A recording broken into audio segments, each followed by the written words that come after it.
Hi. In this video, I am going to show you how to create a QR code for a PDF file.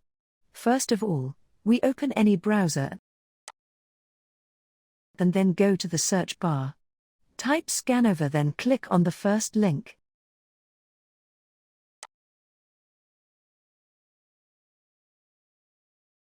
Once it's open, click on Login and log in using your credentials. Then go to the search bar, type PDF. Then click on Document QR Code.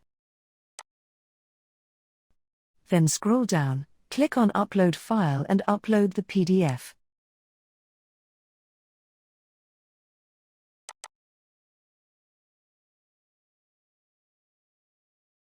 Once it's uploaded, click on Continue. Then click on Create.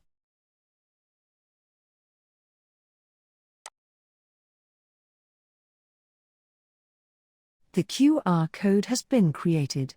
Scroll down, here you will see an Edit Design button. You can easily edit the design of your QR code.